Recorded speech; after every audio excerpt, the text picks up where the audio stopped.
I died in the scariest way possible, but it's not whatever you're thinking. My name is Ashley Summers, and this is my tragic story. I am a 35-year-old nurse who lives in Indiana. I have a husband and 2 daughters whom I love very much. My family is my world.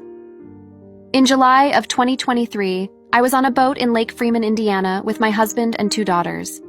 After spending most of the day on the water, taking in the beautiful sunny rays and enjoying time with my lovely family, I began to get a bit thirsty. So like any other time I have ever been thirsty, I grabbed a bottle of water. I chugged it and waited a few minutes, so my thirst wasn't quenched.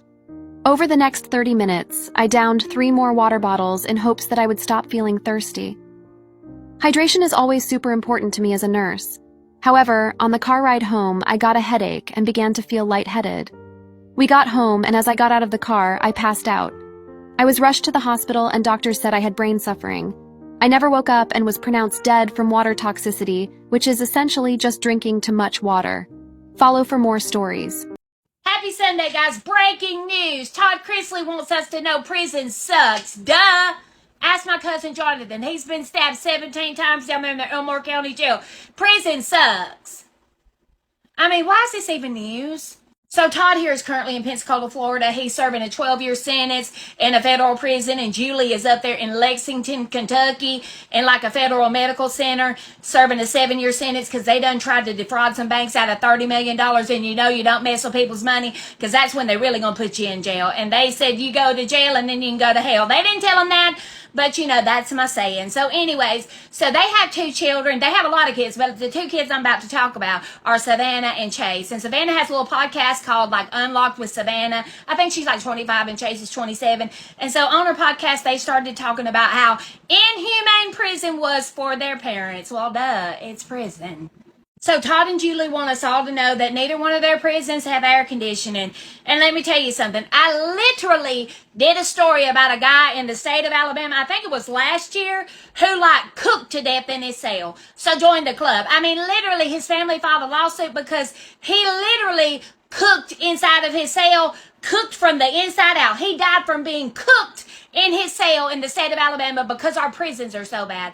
Federal prisons aren't as bad as the state prisons, but continue on, Todd and Julie.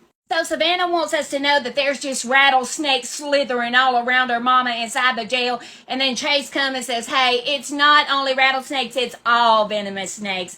And then Savannah comes and says they're dealing with asbestos, black mold, lead paint, duh. Everybody is. Like if we were just going to start taking issue with that, they would have to tear down every prison in the state of Alabama. Come on. And then Savannah says, you know, but they're in prison and nobody's going to feel sorry for them. And you know what? We really don't. She said nobody's going to have sympathy for them because it's not like prison's supposed to be the 4 seasons. And she's exactly right. Nobody has sympathy for my cousin Jonathan, who has been stabbed 17 times down there in the Elmore County Jail. If they can't have sympathy for Jonathan, who has a meth addiction, then we sure as hell ain't going to have sympathy for Todd and Julie, who have a stealing problem. Sorry. And Savannah came out and said that the facilities are hiding it because they know when the inspectors are going to come and like, duh, who doesn't clean up when they're getting visitors? I do. I mean, what's your point? Todd wants to go on home confinement because he says that people are taking pictures of him while he's asleep. And I want to know how in the hell do you know somebody's taking a picture of you if you're asleep? Like, are they waking you up and saying, look here, Todd, I done took this picture of you while you sleeping? That don't make a hell of a lot of sense. But anyways, Todd is also claiming that his mail is being destroyed, allegedly for educational purposes only. Maybe nobody's writing you in prison, Todd, but what the hell ever. And he also said that they are not processing any of his applications, including his application for home confinement, which was rejected because you got to stay the hell in jail, Todd. So now their attorney is saying that they're investigating why Todd's application wasn't processed, rejected, or what the hell ever happened to it. Because he said even though he got 12 years in prison, should he really have to serve it? I mean, look at him. Look at these 2. They are way better than anybody else in prison. Like, they shouldn't have to serve their sentences. Duh, they're like celebrities. The CNN reached out to the Bureau of Prisons for a comment, and they said, look, every adult in our facility has access to water, and we working on the rest of it, okay? If they die, they die. They didn't say that part. I just added that part. Allegedly for educational purposes only, but they did say, look, We're monitoring the ventilation. Everybody gets water. You may die. You may get bit by a snake, but you shouldn't have been to jail, okay? So shut the hell up. So let me be serious just for a moment here, okay? There does need to be an overhaul of the prison systems, especially here in the state of Alabama. That the prisons are inhumane. They're old as hell. They're overcrowded. They need to be condemned and shut the hell down, and we need to rebuild them if we have to have them. Whatever. I don't want to get into that discussion. But even last week in the Elmore County Correctional Facility where my cousin Jonathan is, and he's been stabbed 17 times, there was a prison guard and 2 inmates who were arrested for the murder of another inmate. So everybody's living in squalor in prisons, and honestly, federal prisons are kind of like Buckingham Palace compared to what these people are going through. So I really can't feel sorry for these 2 toilet brushes right here. They're no better than anybody else. You don't get home confinement because you're rich while everybody else burns the hell up and does their time. Get the out of here. Anyways, guys, I hope you have a great day, and I'll talk to you later. Bye. It's unacceptable. We shouldn't let him get away with it. Are you thinking what I'm thinking? Yeah, let's give him stab a him. piece of our mind. Yeah, your thing. No time for an introduction. Let's go ahead and get into it. Today we're going to be talking about Lindsay Lowe. Lindsay Lowe is from Hendersonville, Tennessee, and she lives with her mom and her dad and her younger sister. She went to Western Kentucky University to get a degree in something that is so needed in today's society: interior design. And she was a member of the sorority Alpha Delta Pi. Ski So, as you can expect, when she graduated, she couldn't find a job in interior design. So she ended up working at a dentist's office. Now, before I actually continue this story, I'm going to let you guys know this story is it's a little brutal. I'm not going to go over all the details because it's dealing with little kids. But if it's a trigger warning for y'all, do not watch it. Because I ain't going to lie. When I was reading, I was like, oh my gosh. Anyway, let's go ahead and get into it. Now, while she was at Western Kentucky University getting a pointless degree, she actually met this dude. His name was Jonathan Brooks, and they quickly, they got into it. So by the time she was 25 years old, her and Jonathan, they were engaged. Now, one day, this dude comes around. His name is Jeremy. And Jeremy tells her, "Shoot, I wonder if the cooch is like my sister." And she tells him, well, let's find out. Yeah, I'm just playing. But I mean, it is Tennessee, so. On a real note, while she was engaged to Jonathan, she's over there hooking up with Jeremy, right? So they're hooking up and having all this unprotected intercourse. Condoms, what are those? So fast forward about 9 months later. Let me show you a better picture of her. Okay, so you see her body type, right? This is not a fat shaming thing. Look, I live in Mississippi. Just about everybody down here look like her. So that's just normal, she's not a big girl, she's not a small girl, but it is what it is. But the thing is, look, it's about September the 10th or the 11th. Some sources say the day before the big event, some sources say a couple days before, but it's a couple days before the big thing happens. She goes to a wedding, she's a bridesmaid, she's wearing a blue strapless dress. She gets undressed in front of the other bridesmaid, they're just changing clothes, stuff like that. Nobody feared that she was pregnant. They said that her weight went up and down, so, people were used to seeing her kind of gaining weight and lose weight over the years, but no one suspected much of anything. She said she didn't know anything. And she actually slept in the bed with one of her sorority sisters. No one knew anything. So imagine her surprise when September the 12th, 2011 happened. 25-year-old Lindsay Lowe, she's at home, and her stomach starts hurting. So she runs to the bathroom, right? Now, her mom and dad, they notice, like, she's been in the bathroom for a long time. Let's go check on our daughter. So they go check on her daughter, right? I can imagine the interaction went a little something like this. Money, baby, everything all right in there? Oh, I think I'm about to pass a kidney stone.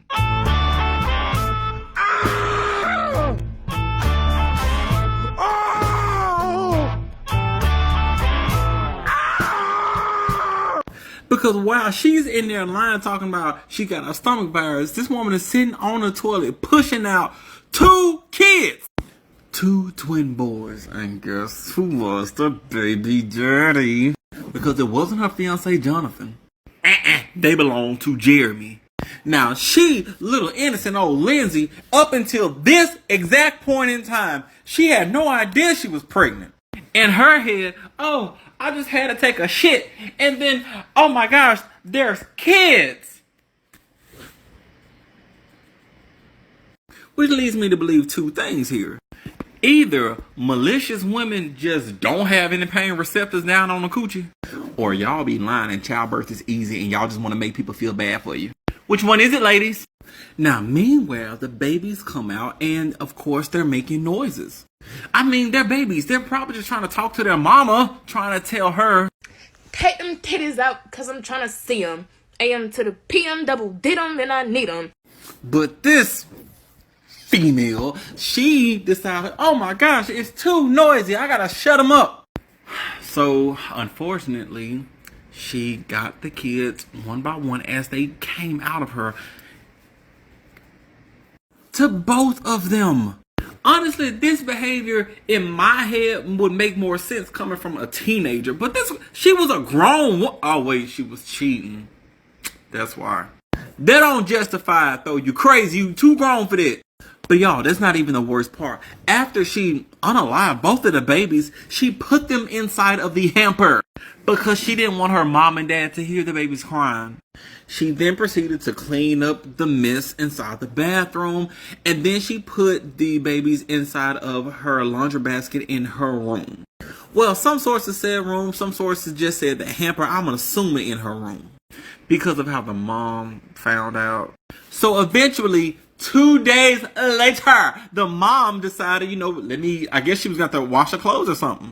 So she reaches into can y'all imagine reaching into a laundry basket and finding a baby? Like a real live, well, ain't live, but a real baby. So the mom, she's freaking out. She starts calling for the husband who's downstairs. So the husband comes up, claimed that he was so shook by what happened for 15 minutes. He didn't even do anything. He was just like, how would you react?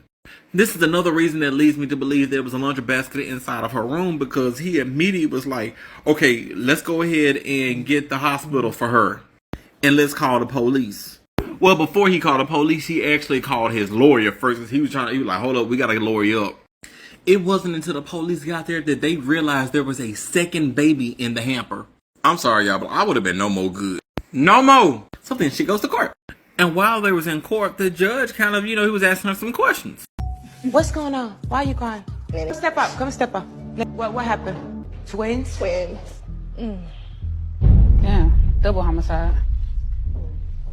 Bitch. No, I'm sorry. She tried to use the defense in court that she had no idea that she was pregnant. Now, you can lie to your parents, you can lie to yourself, but you cannot lie to Google. Because days before this happened, she was Google searching stuff. Some of those searches were things like how to induce labor and pregnant women corn. You get what I'm saying? But apparently she didn't know. The defense tried to say things like, oh, because she has depression and other mental illness things going on. She didn't know what was happening after she shed out 2 children. They literally said, and I quote, she blocked the pregnancy in her mind and didn't know she was giving birth until one of the babies dropped into the toilet. Can you not tell that a child is coming out your cooch? Did you not know that for like 8-9 months your period stopped? I mean, I'm not a woman. I don't know how these things work. I mean, they also try to use the defense that she was delusional in all of this, but they came back with it. They were like, this girl was not delusional, because if she was having like disassociation, essentially, if she was disassociating, she would have screamed in pain and she would have not tried to hide it if she was giving birth and did not know what was going on. But the fact that she did not scream, she cleaned up everything and tried to hide it from her parents for 2 days. I mean, like, why not, after the parents left, why not try to get rid of the, I don't know. Anyway, she got life in prison, so crazy, right?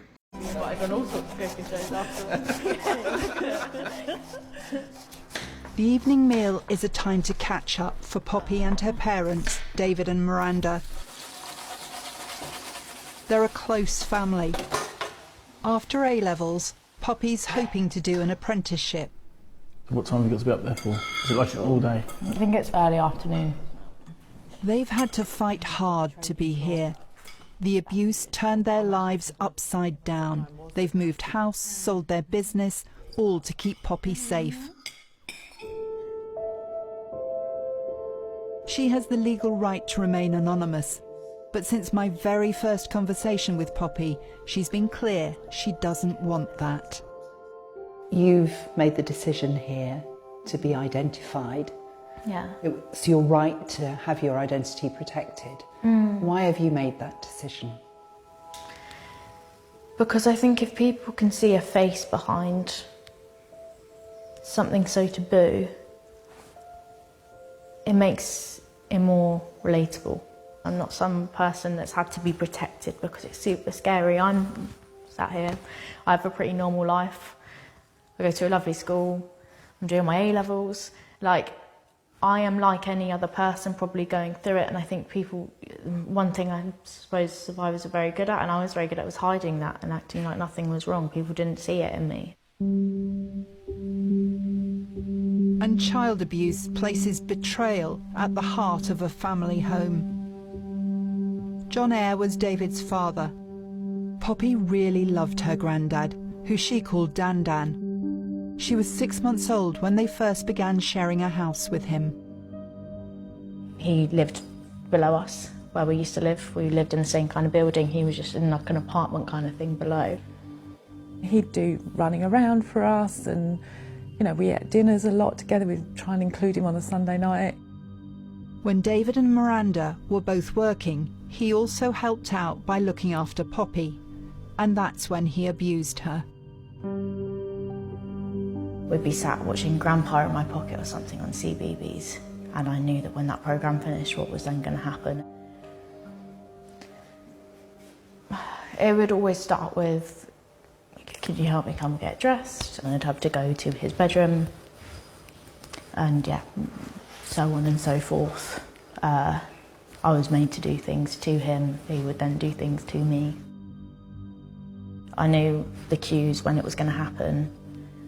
Yeah, he managed to kind of manipulate me into, yeah. You were groomed? I was groomed, exactly. It's really difficult when it's someone within your family. It's a really complex relationship. How did you feel towards him at that time? I had such a strong connection with him. And that sounds weird, but I made a stronger relationship to try and kind of make sense of what it was he was doing to me. And because I felt so much shame and I felt I was the wrong person, I felt he needed to be protected. Pop, look at Daddy. But at the age of 5, Poppy did try to talk to her parents about what was going on. Skip down the hill. It was on the day this was filmed. That morning, before they left on a trip to Legoland, she searched for the words to tell her mum. I was stood in the bathroom and my mum was doing her makeup or something. And I said, well, he did this to me, or he showed me this. She started to tell her, and then she sort of giggled as if like she just sort of knew it was naughty. It was a bit of a, what? What did you just say? Like, please, like, what have you... Yeah, just a, I think, complete shock of what are you trying to tell us, Pops, kind of thing. And I was like, no, nothing, and managed to kind of play it down. But we just didn't really realise what she was trying to tell us. Just thought that unfortunately he'd been naked in front of her, or he'd come out of the shower or something. But I just remember there was like a proper, right, now I know that this isn't right. There's something wrong here by just the reaction from my parents. There was no way I could have taken that further because it could have jeopardised my relationship with him or his life. He was very good at making you feel sorry for him. Although her parents didn't realise Poppy was being abused, David still talked to his father about having been naked in front of her. I went straight downstairs and spoke to him and said, look, Poppy said this and this cannot happen, you know. And his immediate response was, yeah, I might have got changed in front of her. He just shut it down completely, but in a very calm way. And I thought, okay, where's my dad? And he said, no, you know, of course that can't happen. I fully understand that. So, you know, I'll just make sure I don't, you know, ever, you know, get changed in front of her. After that, it stopped, which obviously I'm incredibly grateful for. But I realised it was wrong at that point. I started feeling the guilt, and The shame. And her grandfather was still living in the flat downstairs. Even though the abuse stopped, the damage was done. She did become quite anxious at night. She was very worried about someone coming in her bedroom, and she did this very strange thing with her hands all the time, to the point where they blistered. But in other aspects, she seemed quite a confident, happy-go-lucky child. With hindsight, we can see they are textbook signs, but as a parent then, we just didn't appreciate what those signs were. And as Poppy grew, so did her anxiety. The guilt was just eating me alive. I just felt horrible. I just felt like I didn't deserve to be here. In school, she was having lessons warning about grooming and sexual exploitation. Aged 10 and 11, she began to recognise what they were describing. The whole sexual side of things of someone older and them using you, and these videos to be quite dramatic, and they'd be taken away by the police at the end, and obviously I'm sat there thinking I'm involved in that. That's me, that's dark, that's just... She kept saying to us, I feel, she'd call it guilty, like this guilty feeling under her ribs, and she'd say she felt sick. I thought maybe she was being bullied at school. We went through all sorts of scenarios, and then she asked if she could have counselling. Did sexual abuse cross your mind? Not at all. Not at all. Never occurred to us. Then came a day when 11-year-old Poppy was being physically sick. I said to her, look, shall we go for a walk? Got a lovely big field at the back of us, and I said, let's just go for a walk, Pops, get some fresh air, see if that makes you feel better. I couldn't contemplate or sit with how guilty I was feeling. I think I thought I'd bullied someone because I said that they had knotty hair when they were younger, and I could not get past it. It was 6 years since she'd first tried to talk to her mum about the abuse. She just kind of turned around and went, has something more happened? Because this is just, she just couldn't work it out, which is completely fair enough. I probably couldn't even work it out. I was like, well, I'm like, because obviously I thought from a younger age I'd told her, obviously then retracted. She went, no, Pops, you need to tell me. And then I just said to her, babes, has something awful happened to you? And she said, you know it has, Mum. And I was like, sorry. It's all right. What do you mean? And she said, do you remember that day we went to Legoland and you spoke to Dan? And I said, yeah. And I said, he was naked in front of me. I said, yeah. She said, it wasn't just naked, Mum. And I just the look on her face said it all. I just knew. It was sickening. And then she obviously saw the look on my face and was like, Mum, you mustn't tell anybody, please don't tell anybody, I don't want anything to happen to Dan, I love him, and she immediately said, it's my fault, I'm not a nice person, Mum. I was clueless. I've never even come across anyone that had been through this, or, yeah, it was horrifying, because it's like, what do I do now? I mean, I just needed to keep her safe. I think I was so terrified telling my mum that she'd turn around and be like, you're lying, or that's disgusting, or, yeah, just think I was a horrible person for it as well, as I had done. And what was her reaction? It was just an immediate, we're going to get through this. Not that any of us knew how or what was going to happen, but we were going to sort this out. It was going to be okay. Pop, look at Daddy. Go on, skip down the hill. And how did you feel on hearing that? Complete relief. It was in my mum's hands, it was going to be in other people's hands. That was scary, obviously. But yeah, I don't think I realised how much the responsibility around it that I was holding. We went back to the house, cried a lot. Yeah, so then it was, how do I tell David? Where do we go from here? At the time I was working away a lot. And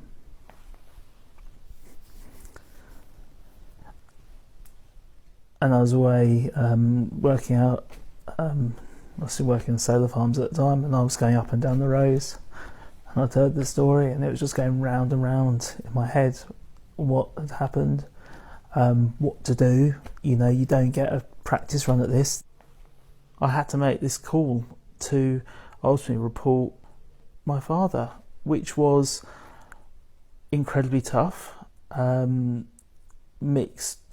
huge mixed emotions. However, she's my daughter and she comes first.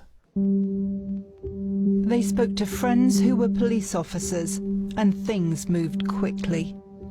Within an hour of talking to them, we rang the police. We then went back home, went in, and then that evening he was arrested. John Eyre was driven to the police station where he was held in custody, and the police started searching his flat, removing phones and computers. It happened through the night. You're lying in your bed and you know the police have arrested him, and then they were rifling through the house and just lying there listening to it, and like Poppy was fortunately completely oblivious.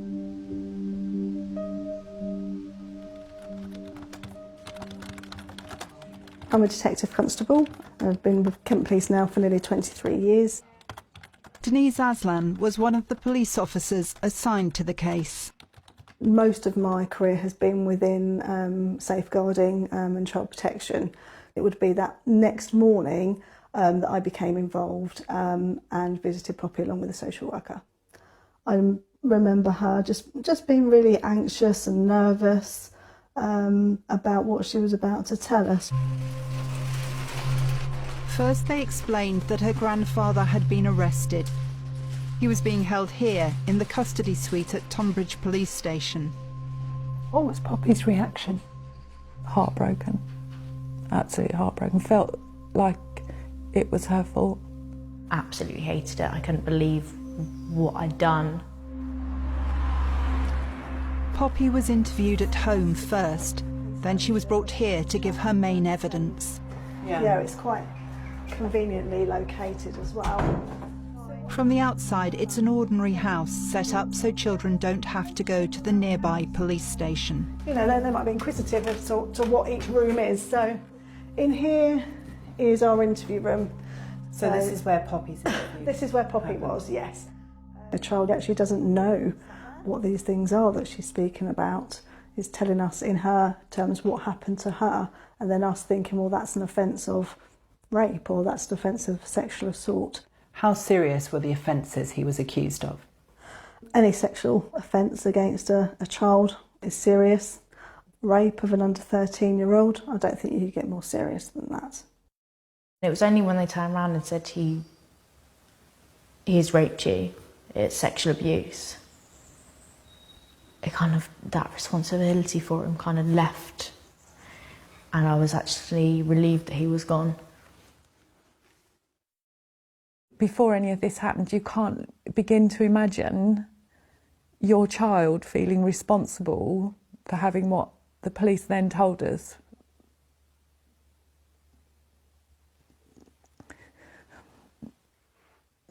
was she was being raped by him, and she felt responsible for it.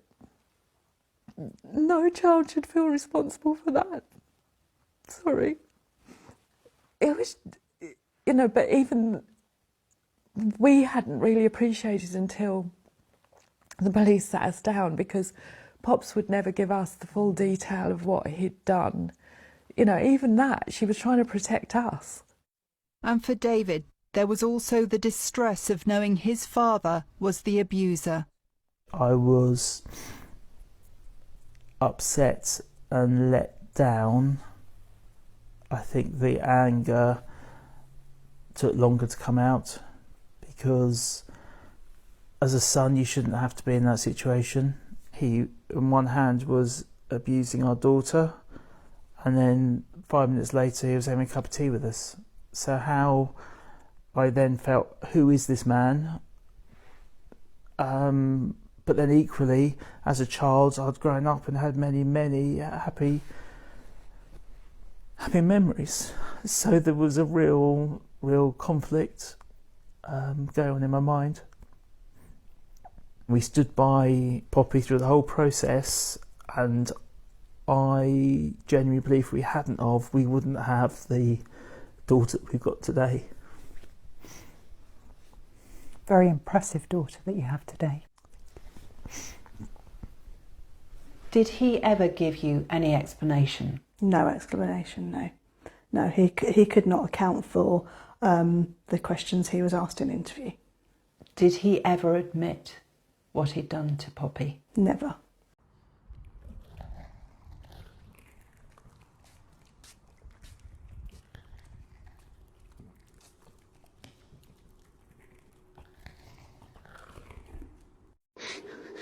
What?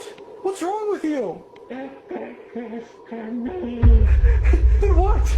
It took my daughter. Parker? Please, let me inside. Parker!